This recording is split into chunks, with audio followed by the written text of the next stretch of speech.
The B-2 Spirit takes off from Missouri, crosses an ocean, drops 40,000 pounds of ordnance within defended airspace, and returns after 30 hours without ever appearing on a single enemy screen. Something very special about its shape made it all possible. Engineers had tested designs for decades, but the shape simply seemed too difficult to fly. The idea was almost dismissed as impossible until Soviet air defenses became dense enough that no conventional bomber could survive them. America had no other choice. The shape that kept others grounded is what makes it invisible. What keeps it flying is something no other plane had. During the late 1930s, as large bombers like the B-17 began to define modern air power, aircraft designer Jack Northrop believed the bomber had not yet reached its final form. He believed the future of flight lay in the purest possible shape, the wing itself. In his view, conventional aircraft carried a burden he thought engineers had simply learned to live with. Fuselages added drag, and tails added weight. Both helped keep an aircraft stable, but neither produced lift. His answer was to create an aircraft built around the wing alone, with as little extra structure as possible. He spent years testing the idea in gliders and experimental aircraft, convinced that a pure wing could fly farther, carry more, and do it more efficiently than any conventional bomber. From a purely aerodynamic standpoint, he was right. A flying wing could move through the air more efficiently than a conventional bomber. That line of thinking led first to the XB-35 and YB-35, and then to the jet-powered YB-49. When the YB-49 flew, it proved that Northrop's vision was real. The aircraft could take off and sustain flight, but it also exposed the problem that Northrop's generation could not solve. Conventional aircraft have a tail or empennage for a reason. It helps stabilize the machine and provides the pilot with a steady platform to control. The YB-49 had sacrificed this in pursuit of something more advanced. The aircraft drifted in flight, resisting the controls. Pilots had to make constant corrections just to keep it level, and even then, the aircraft never settled into stable flight. The shape had effectively removed the features that made large aircraft manageable. In the 1940s, no system could fix that. The aircraft could be flown and tested, but it still suffered from serious stability, control, and development problems that military planners did not trust in an operational bomber. Then, one YB-49 broke apart in flight and took its crew with it. The last operational prototype was later destroyed in a high-speed taxi accident and fire. By then, the Air Force had lost confidence and shifted toward more conventional bombers it considered safer and more practical. The program was canceled, and the surviving airframes were ordered scrapped and cut up, leaving Northrop with nothing. The flying wing did not just fail, it was erased, and for decades the idea looked finished.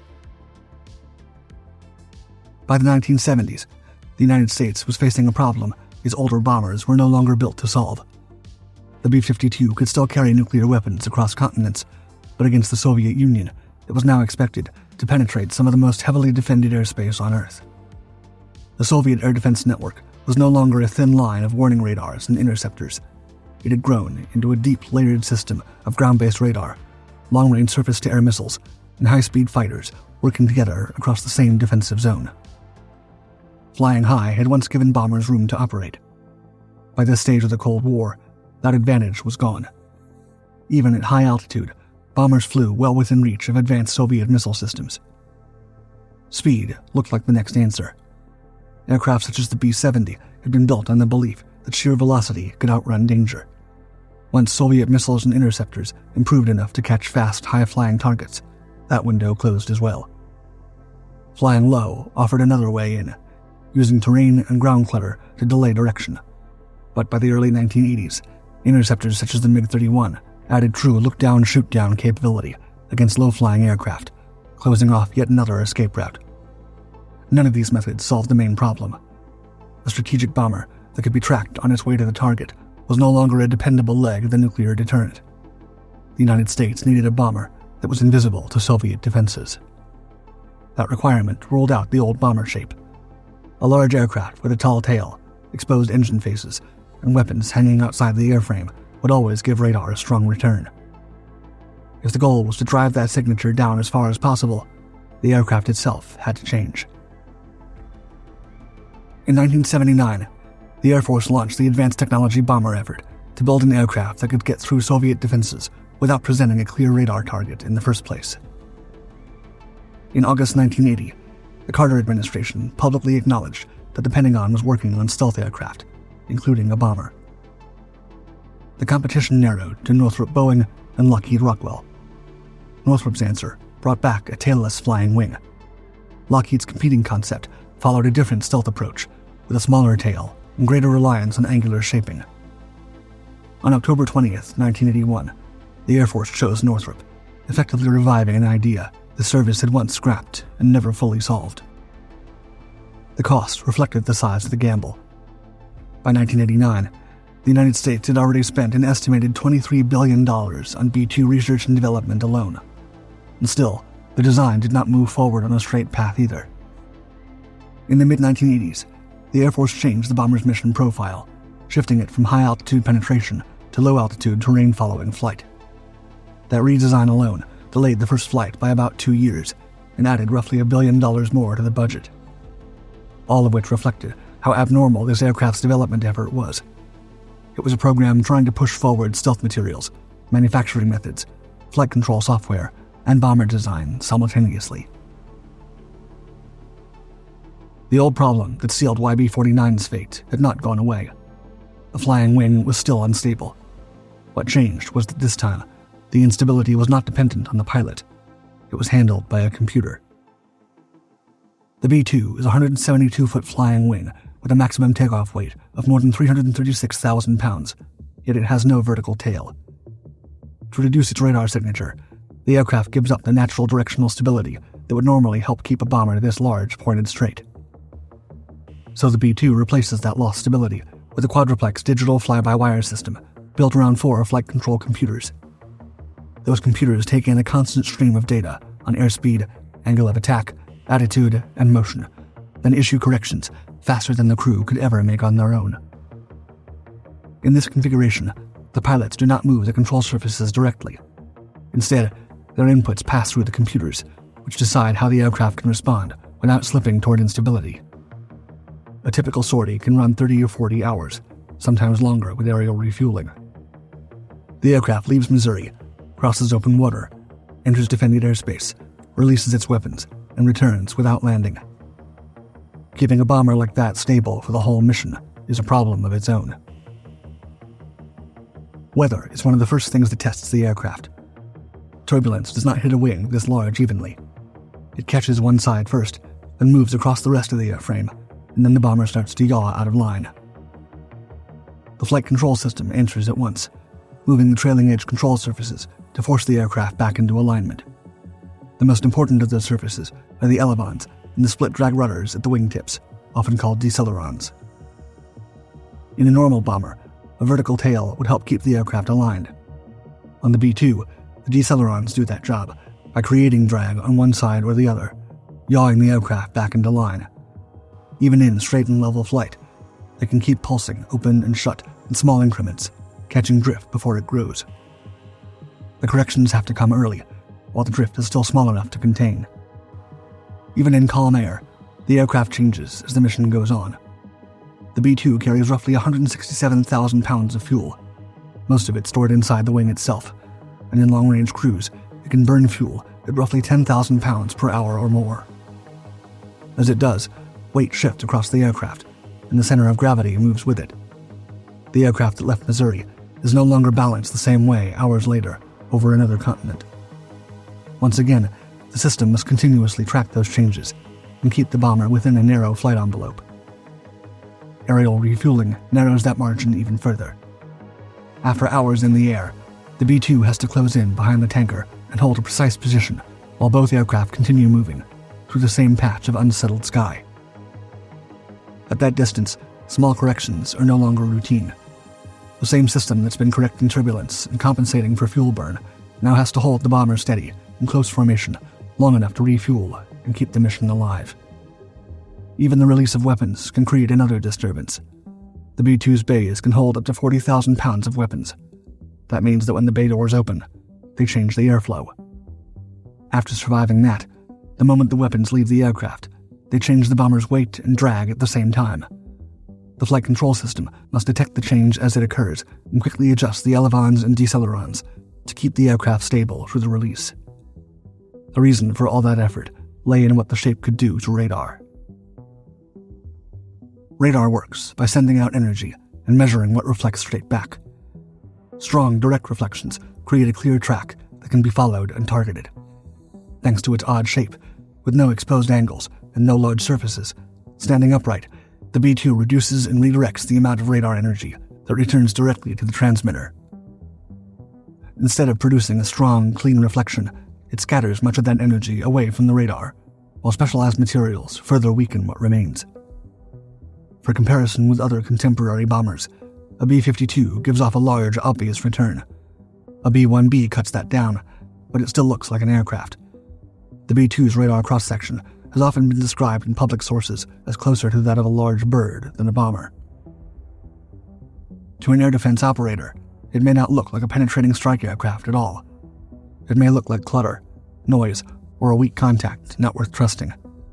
In a real engagement, that uncertainty is enough to slow the response, break the track, or delay the shot. The shape is only the first step. The airframe is largely built from carbon graphite composite materials, and its outer surface is covered with specialized low-observable coatings. The exact makeup of those materials remains closely guarded, but their purpose is well publicized. These coatings make the aircraft difficult to classify, track, and hold long enough for a missile battery to do its work. The engines are hidden for the same reason. 4 General Electric F-118 turbofans sit deep inside the wing, with the intake shielded so radar cannot look straight into the compressor faces. The exhaust is flattened and spread across the upper rear surface of the aircraft, where it mixes with cooler outside air before exiting the aircraft. That lowers the aircraft's infrared signature, making it harder, though not impossible, for heat-seeking missiles and infrared sensors to detect and track it. The B-2 carries its payload in 2 internal bomb bays, avoiding the external pylons and exposed stores that would ruin the clean shape. With the bay doors closed, the aircraft presents the smoothest possible form to both radar and the air around it. Near the end of his life, Jack Northrop was shown that the B-2 drew inspiration from his ideas. The old flying wing had returned as a strategic bomber, built for the most dangerous mission the Air Force could imagine. He could no longer speak, but according to those present, he wrote, quote, "Now I know why God has kept me alive for 25 years. The old flying wing had finally returned. Congress was still not convinced. In 1989 and 1990, lawmakers cut $800 million from its development budget and seriously considered ending the program outright. Opposition came from both parties. Figures like Ron Dellums and John Kasich pushed to limit production, arguing the aircraft was becoming too expensive and too uncertain to justify. At its peak, the program was projected to cost $7 to $8 billion per year, a level Congress warned would not be sustainable. At the same time, analysts questioned whether the bomber could reliably evade modern radar. By the early 1900s, even senior officials were backing away. In 1992, President George H.W. Bush called for cancellation. Military leadership later opposed buying more. Even so, the bomber stayed alive, though in a much smaller form than the Air Force had imagined. The original plan had called for 132 aircraft. Due to issues in Congress and the end of the Cold War, the Air Force did not get the large stealth bomber force it had once imagined. It only got 21 aircraft. Once these hurdles were cleared, the renewed flying wing achieved initial operational capability in April 1997. Less than 2 years later, it was sent into a real air war over Yugoslavia. In March 1999, NATO opened Operation Allied Force over Yugoslavia to force the government of Milosevic to halt its military campaign and ethnic cleansing operations against Kosovo Albanians. On the first night, March 24th, 2 B-2s lifted off from Whiteman Air Force Base in Missouri, each carrying 16 satellite-guided munitions. They flew a 31-hour non-stop mission, crossed the Atlantic, entered Serbian airspace, struck their targets, and turned back without landing. Across the campaign, the B-2 flew only about 50 sorties, out of roughly 34,000 NATO sorties, yet delivered 11% of the total bomb load. It was also the first aircraft to use GPS-guided JDAMs in combat, introducing a strike method that could hit fixed targets with far more precision than the mass bombing methods that had drawn heavy criticism in earlier wars. Public Air Force and defense reporting credits the B-2 force with dropping more than 650 JDAMs during Allied force, placing 90% of its bombs within the prescribed 40-foot accuracy window. Other widely cited accounts state that B-2s destroyed roughly 33% of selected Serbian targets in the first 8 weeks, while flying only 49 sorties. That did not mean every B-2 mission in Kosovo was clean. On May 7, 1999, a B-2 dropped 5 JDAMs on the Chinese embassy in Belgrade, officially because of a targeting error. 3 people perished and 20 were injured, showing that precision weapons are only as reliable as the targeting behind them. The failure was not in the bomb's guidance or in some dramatic cockpit mistake. It was in the targeting chain behind the mission. The B-2 delivered exactly where it had been told to. The problem was that it had been told wrong. After Kosovo, the B-2 was no longer an expensive promise. It was an operational weapon. The wars that followed would show what operating that weapon actually demanded. In October 2001, when the United States opened air operations over Afghanistan, B-2s launched again from Whiteman Air Force Base. Thanks to aerial refueling, they flew some of the longest missions the aircraft had flown up to that point, striking targets in Afghanistan on sorties that stretched beyond 40 hours. Inside the cockpit, exhaustion became part of the mission. There were only 2 men on board, and they had to divide the work carefully. At every point, there was 1 man flying, 1 resting, then switching back again, inside a space designed for function, not comfort. There was just enough room for 1 crew member to lie down behind the seats, while the others stayed at the controls, along with a chemical toilet and a small microwave to sustain the sortie. That helped, but it did not remove the strain. The aircraft demanded constant attention, so rest came in short stretches, broken up by refuelings, navigation checks, and weapons activity. The same model was carried into Iraq in 2003, but on a larger scale. In that year alone, the aircraft flew 27 sorties from Whiteman and 22 from a forward location, dropping more than 1.5 million pounds of munitions, including 583 JDAMs. The longest combat mission reached 44.3 hours. And yet, even then, the aircraft was not fully mature. The Air Force did not declare the B-2 at full operational capability until December 2003, after it had proven itself in 3 theaters. Pentagon testing that year still found the aircraft's serviceability inadequate. Combat had proved the concept, but sustaining it was another matter. After landing, the aircraft needed to be moved into a climate-controlled shelter or hangar, given that the B-2's stealth was tied to the condition of its skin. A crease, a damaged panel, a rough repair, or a lifted section of coating could change the plane's radar signature. That made post-flight inspections unusually demanding. Humidity, water, and temperature swings could degrade the surface, so maintainers had to check seams, access panels, edges, and repairs across the full wingspan as soon as the aircraft returned. If they found a lifted edge, a worn patch of coating, or a repair that had not blended cleanly, the aircraft had to be restored carefully, section by section, before it was truly ready again. In 1997, each hour of B-2 flight required about 119 maintenance hours, compared with about 53 for the B-52 and 60 for the B-1B. The workload was so heavy that one later Air Force improvement program treated a 50% reduction in maintenance man-hours per flight hour as a major achievement. Forward deployment made the problem worse. In places with tropical humidity, there was extra stress on the aircraft and on the maintenance system that kept its stealth intact.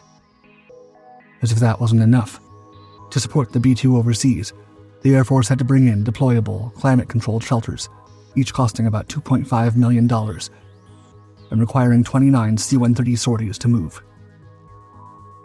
Even permanent forward bases had to be built around the aircraft's maintenance needs.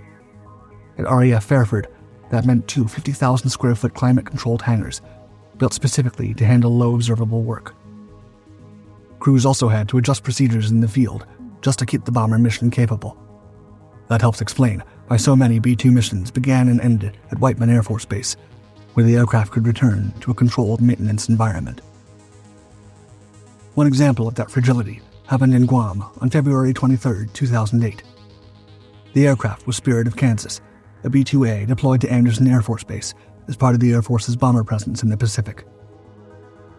It was taking off to go home when the aircraft's own dependence on data worked against it.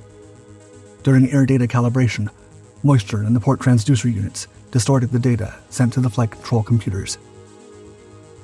So when the bomber accelerated down the runway that morning, the system was already working from false data. As the aircraft lifted off, the computers calculated a negative angle of attack and reacted as if the nose needed to come up sharply. The result was an uncommanded 30-degree nose-high pitch up almost immediately after takeoff.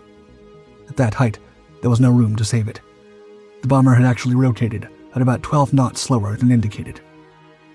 Now it was nose-high, losing speed and being pushed into a stall just above the runway. The crew recognized the loss of control and ejected. Seconds later, the left wingtip struck the ground. The aircraft crashed, tumbled, and burned. Both men survived, but the bomber did not. The loss was estimated at about $1.4 billion for that aircraft alone, making it the most expensive aircraft crash in history at the time. It was also the first operational loss of a B-2. The bomber's vulnerability was not limited to flight control logic. In December 2022, another B-2 from the 509th Bomb Wing was approaching Whiteman Air Force Base when the line suffered its next major accident. The aircraft had launched earlier that morning as an airborne spare for a mission to Joint Base Pearl Harbor-Hickam, Hawaii. Nothing in the sortie had pointed to disaster. Then, on approach, as the crew lowered the landing gear, they received a primary hydraulic system caution, followed by a backup hydraulic system caution, clear signs of a leak. The left main gear and the nose gear extended completely. The right main gear did not. The crew declared an in-flight emergency and used the emergency extension procedure. The cockpit indicators then showed all three gears down and locked, meaning the aircraft could now reach the runway. The B-2 touched down, and almost at once, the left main landing gear gave way. The bomber dropped hard onto its left side. The wing struck the runway and ground along the pavement for several thousand feet, while the crew fought to keep the aircraft together. As the wing scraped along the pavement, it ripped open the left fuel surge tank. Fuel spilled out and ignited, feeding a fire that spread into the left outboard fuel tank. The aircraft finally stopped when the damaged wing hit the grass beside the runway, while firefighters moved in to fight a fire still burning inside the wing. Then the left surge tank and the left outboard fuel tank exploded, tearing the wing apart. Firefighters fought the blaze for roughly 6 hours before it was finally under control. There were no injuries, but the damage estimate exceeded $300 million to the landing gear and outer left wing, with another $27,500 in damage to the airfield.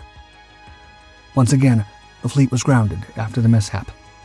The damaged aircraft never truly returned to service, and by 2024, the Air Force had decided to retire it rather than restore it, reducing the fleet to just 19 aircraft. The official investigation traced the mishap to a failed truck position sequence valve hydraulic cryofit coupling. Landing gear design vulnerabilities and delays in fully extinguishing the fire made the damage worse. By the early 2000s, total program spending had approached $50 billion, spread across a fleet that never grew beyond 21 aircraft. Estimates put operating costs well above $100,000 per flight hour, much of it tied to the labor required to preserve the bomber's low observable surfaces and sustain its complex systems.